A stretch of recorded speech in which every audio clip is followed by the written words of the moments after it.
Nietzsche is the philosopher with the hammer. He likens himself to dynamite, the Antichrist, the crucified, and so much more. The death of God, the will to power, and nihilism all echo a destructiveness to his philosophy. Yet Nietzsche is more than destruction alone. After all, destruction leaves nothing behind, and thus nihilism. Nietzsche formulates a life-affirming philosophy with his core concepts of the Übermensch and his mirror image, the last man, Amor Fati, and the Three Metamorphoses. In this video, we will develop these four concepts in dialogue, each video in a similar sense to one another. Of course, these concepts are not standalones. They are connected, so stick around to the end of the video to find out how these concepts correlate. We hope you enjoy the core concepts of Nietzsche. Man is a rope stretched between animal and Übermensch, a rope over an abyss, a dangerous crossing, a dangerous wayfaring, a dangerous looking back, a dangerous trembling and halting. What is great in man is that he is a bridge and not a goal. What is lovable in man is that he is an overgoing and a downgoing.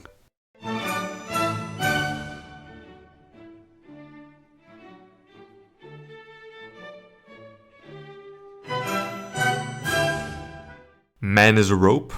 Was this man on drugs?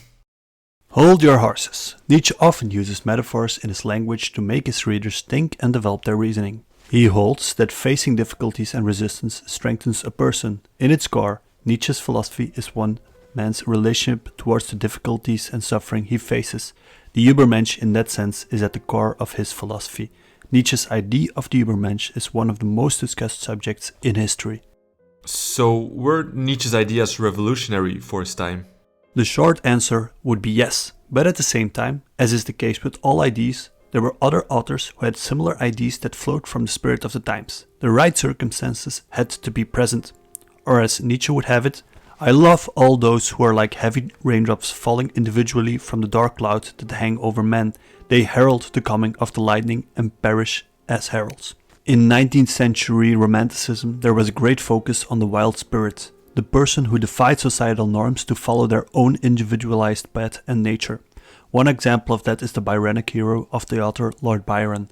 Manfred, Lord Byron's most popular poem, summarizes this Byronic hero perfectly. Manfred is a figure with the traits of defiance, introspection, and tragic grandeur. As is described in the poem, sorrow is knowledge. They who know the most must mourn the deepest over the fatal truth, the tree of knowledge is not that of life. From my youth upward, my spirit walked not with the souls of men, nor looked upon the earth with human eyes. The thirst of their ambition was not mine, the aim of their existence was not mine. My joy was in the wilderness, to breathe the difficult air of the iced mountain's top, where the birds dare not build, nor insects wing.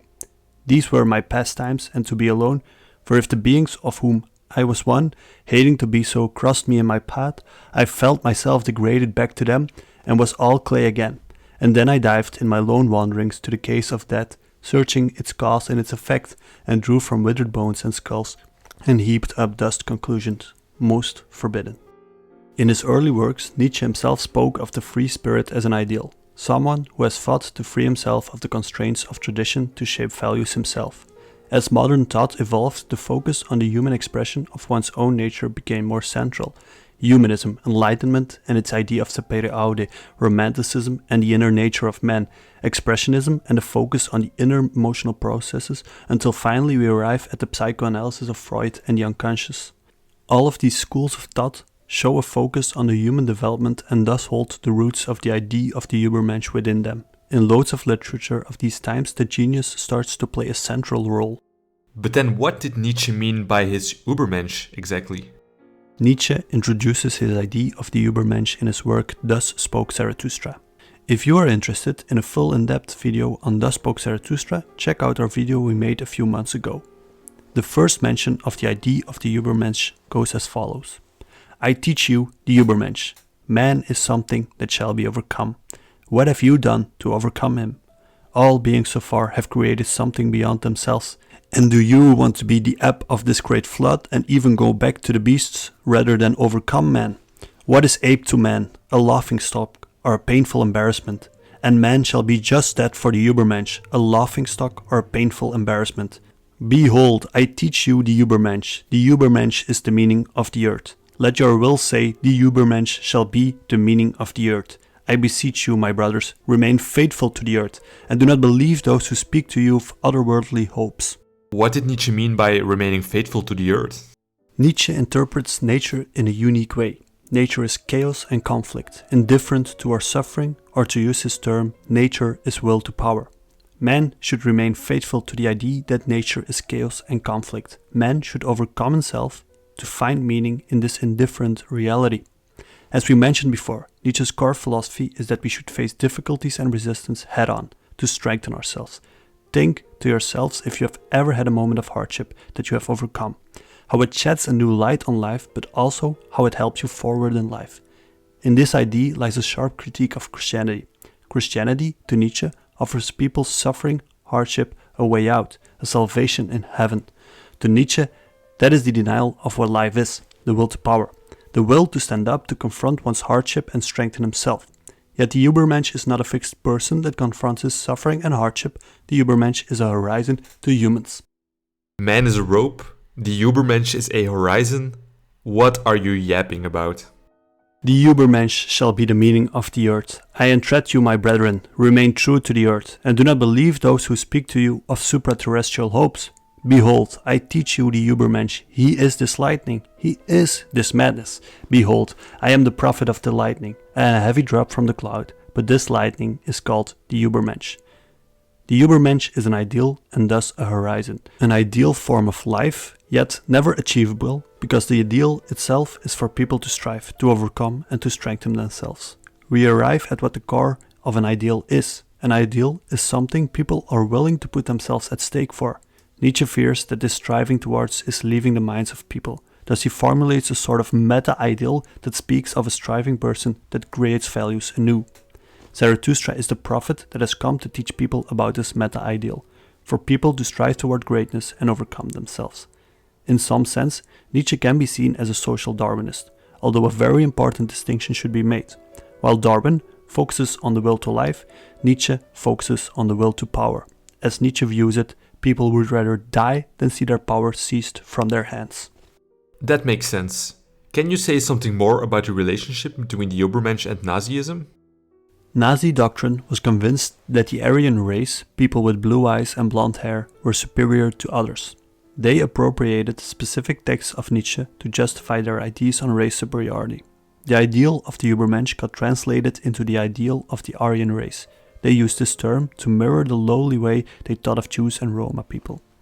Nietzsche's sister Elisabeth was well known for her anti-Semitic ideas, and when her brother lost sanity in 1889, she saw an opportunity to rewrite his work into an anti-Semitic manifesto.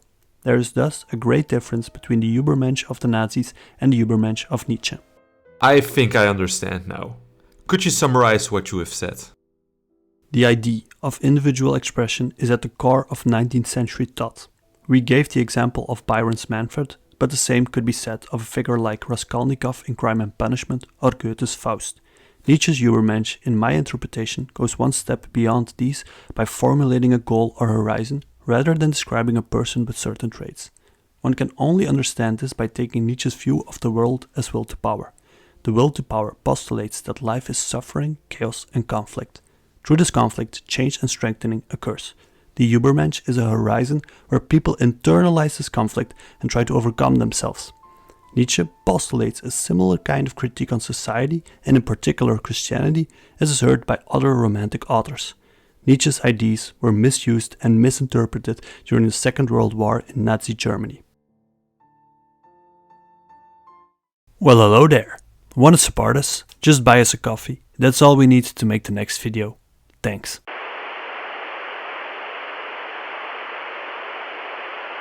There they stand, he said to his heart. There they laugh. They don't understand me. I'm not the lips for these ears. Must they first have their ears smashed, so they learn to hear with their eyes? Must one rumble like drums and preachers of penitence, or do they believe only one who stammers? They have something they're proud of. But what do they call the thing that makes them proud? They call it culture. It distinguishes them from the goatherds. Therefore, they don't like to hear the word contempt applied to themselves, and so I shall address their pride. The Last Man is Nietzsche's analysis of men if we continue down the road we have started. In Thus Spoke Zarathustra, Nietzsche uses the image of a detestable figure, such as the last man, to push us towards the striving for the Übermensch.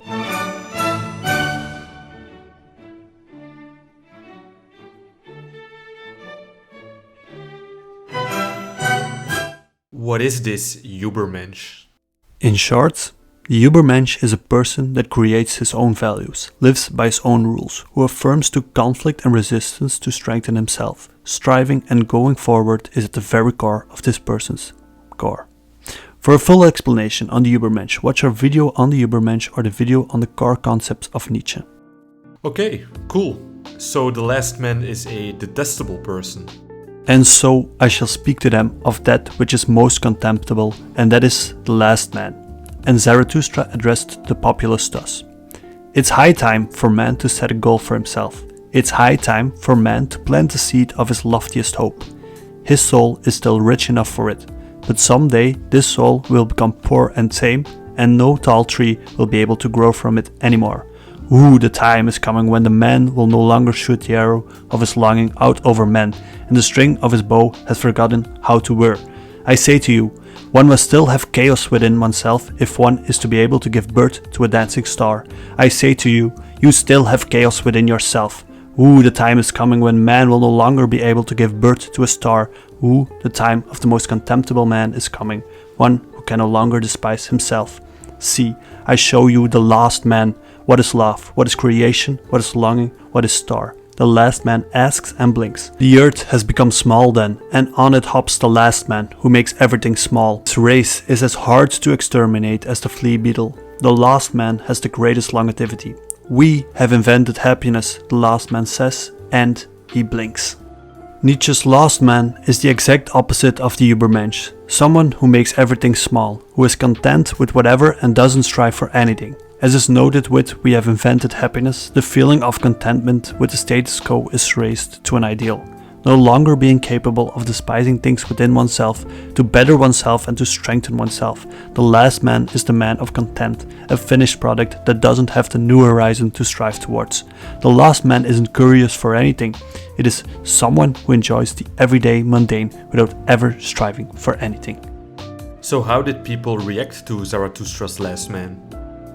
Give us this last man, O Zarathustra, they called. Make us this last man, and you can keep your Übermensch. And all the townspeople hallowed and clicked their tongues. But Zarathustra became sad and said to his heart, They don't understand me.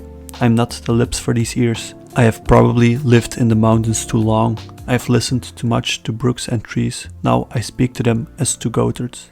My soul is as steadfast and bright as the mountain in the morning. They think I'm cold, a mocker with frightening jokes, and now they look at me and laugh, and while they laugh they still hate me. There is ice in their laughter. In this last part, Nietzsche shows that people are happy to hear of his last man who is living in content. The big danger he speaks of, the most despisable man, is being applauded. The sentiment is reminiscent of the parable of the madman, where Nietzsche warns humanity for the death of God, and none have ears for this. While the last man is only mentioned in this one parable, the weight it holds is heavy. It is another warning for humanity to not choose for contentment over striving. Greatness lies at the top of the mountain, but we seem content to stay at the foot of the mountain in order not to see our feet hurt. To fully grasp the last man, it is important to consider the context in which it is presented. What is this context exactly? Well, if you want a full explanation of the book, check out the video we did on it. But in short, Thus Spoke Zarathustra is Nietzsche's ideal-shaping book. He presents his idea of philosophy after the death of God in the Übermensch. However, the book is a lot more complicated, so be sure to check out our full explanation on this most intriguing book.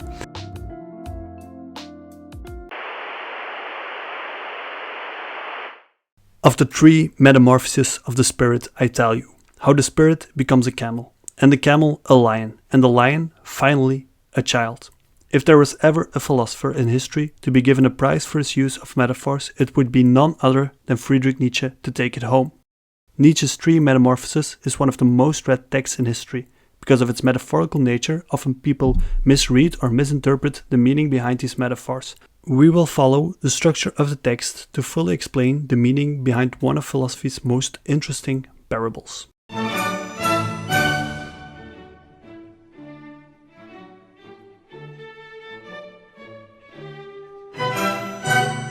So what did Nietzsche mean by spirit becoming a camel?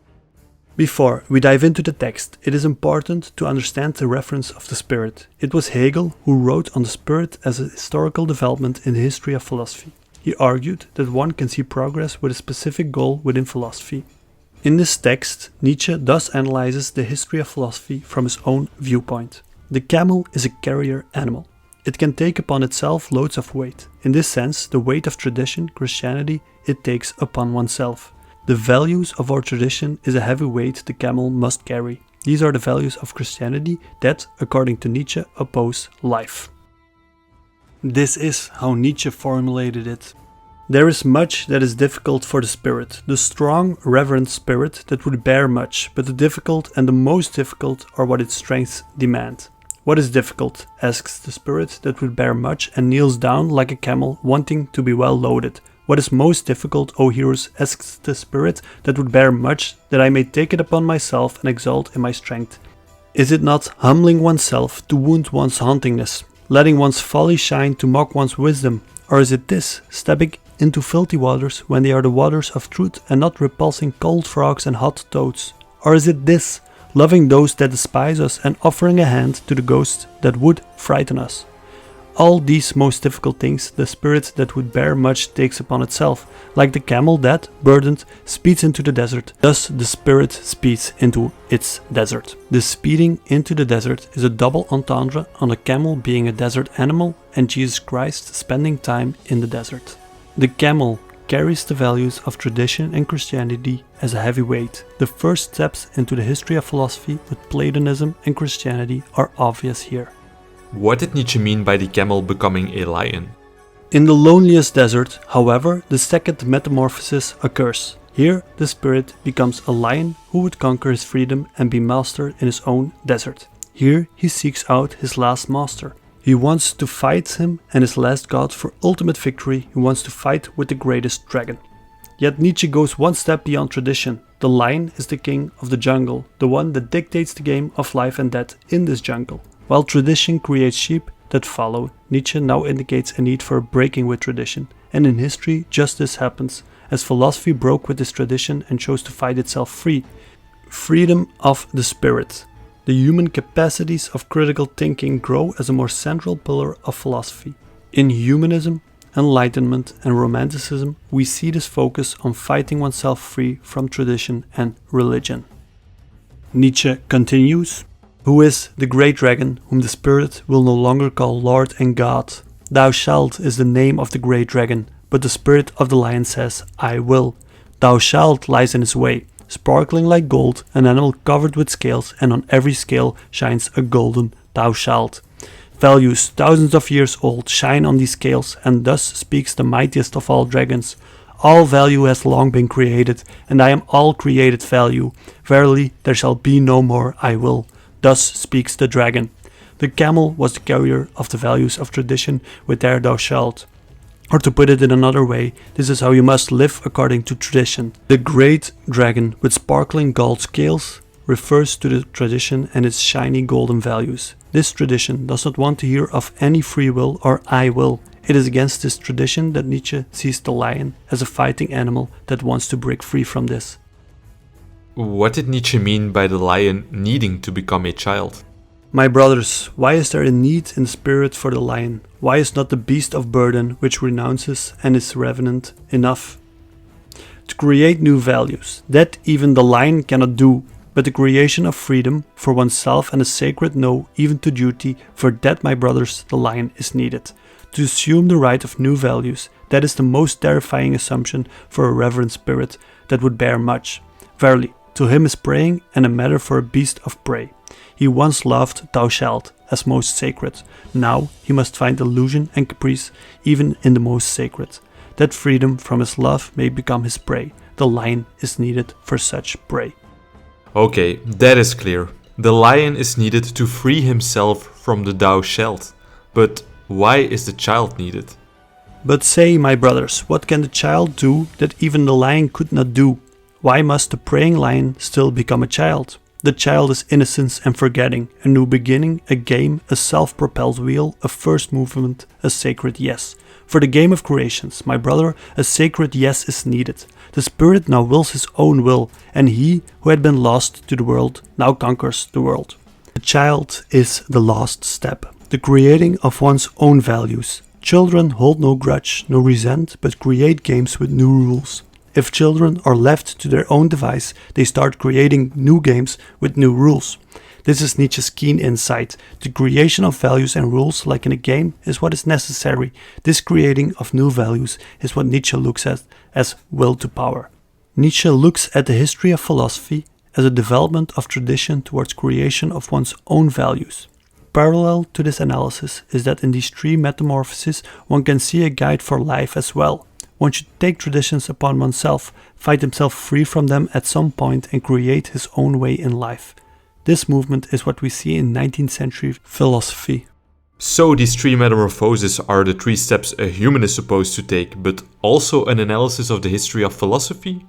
Exactly. Nietzsche gives us 3 metamorphoses of life as a guide to life and analysis and criticism of the history of philosophy. You can easily connect these ideas to other concepts of Nietzsche such as the will to power or the Übermensch. The Übermensch is the child that creates one's own values according to the world as will to power.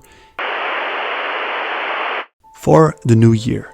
I still live, I still think. I still have to live, for I still have to think. Sum ergo cogito, cogito ergo sum. Today, everybody permits himself the expression of his wish and dearest thought. Hence, I too shall say what it is that I wish for myself today, and what was the first thought to run across my heart this year. What thought shall be for me the reason, warranty, and sweetness of my life henceforth. I want to learn more and more to see as beautiful what is necessary in things. Then I shall be one of those who makes things beautiful. Amor Fati, let that be my love henceforth. I do not want to wage war against what is ugly. I do not want to accuse. Looking away shall be my only negation, and all in all and overall, someday I wish to be only a yes-sayer. Amor Fati is Nietzsche's credo for life, a way of approaching hardship and difficulty in life, a way to overcome resentment for people and unwilled events of one's past. It is a way for people to take out the poisonous thoughts that come from a crushing fate.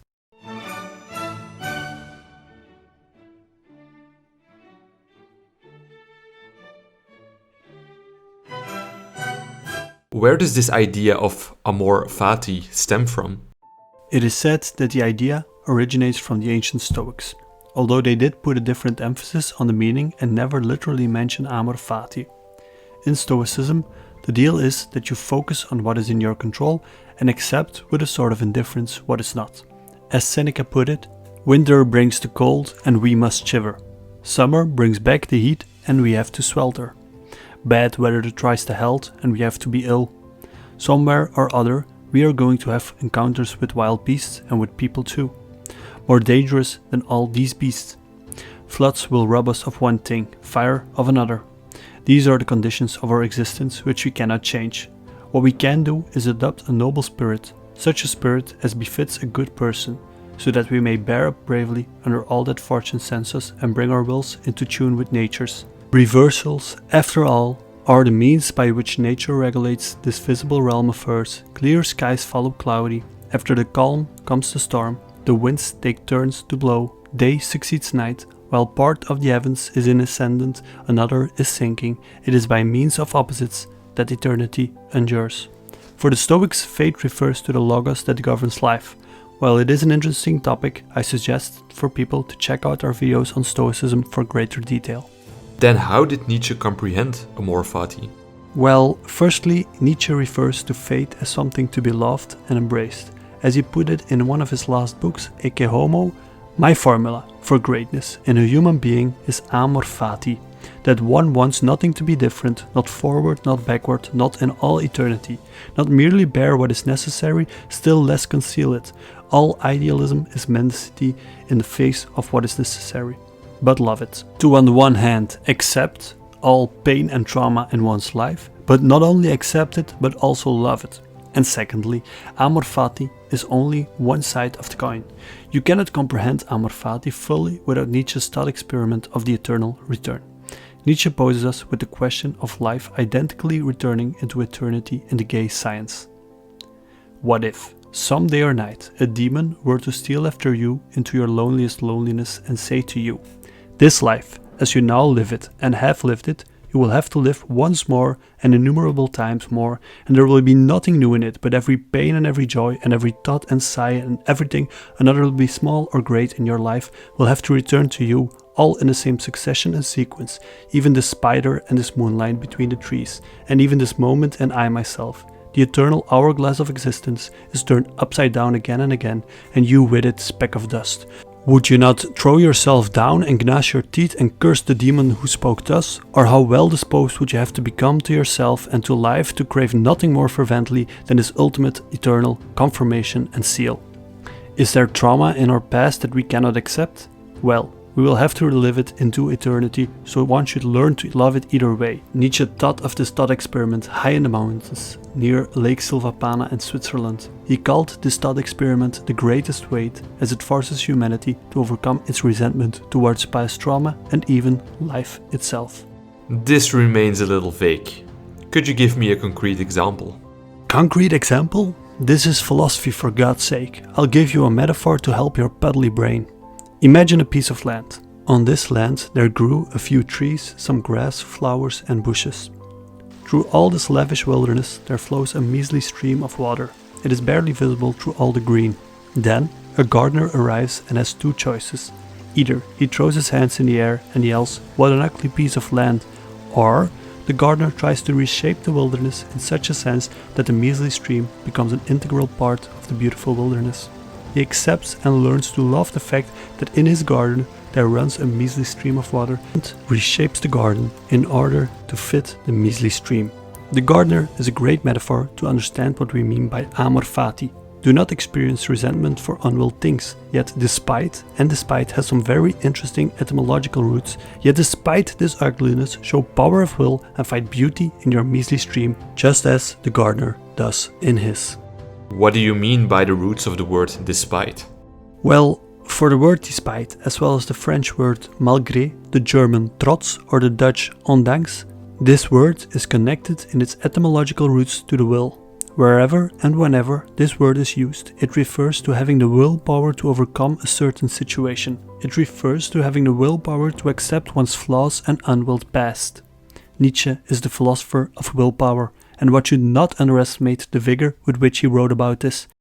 The Übermensch and the Last Man, Amor Fati and the Three Metamorphoses. All of these concepts are part of Nietzsche's life-affirming philosophy or yes-saying. How do these concepts relate to one another? Well, it's obvious that the Übermensch and the Last Man are mirror images. What the Übermensch is, the Last Man is not. The Übermensch strives for greatness, the Last Man is content with the status quo. The last step of the Three Metamorphoses is the child, who creates his own values, makes his own rules and plays his own game. The child is another way of approaching what the Übermensch is, a creating of one's own value, a creating of new values. And then there is Amor Fati, the odd one out. Accepting your own fate does not sound very Übermenschesque. The Übermensch fights his fate, overcomes resistance and suffering, and now we talk of acceptance. There is an undeniable tension between these two concepts. Most of these concepts find their related meaning in the book Thus Spoke Zarathustra. Are you looking for a full in-depth analysis of the book and the tension between the Übermensch and Amor Fati? Check out our full video on Thus Spoke Zarathustra. Most of the other books have a rather destructive nature in their critique of tradition and religion. In future videos, we will delve into books that highlight Nietzsche's critique. For now, thank you for listening, and we are happy to serve you with philosophy.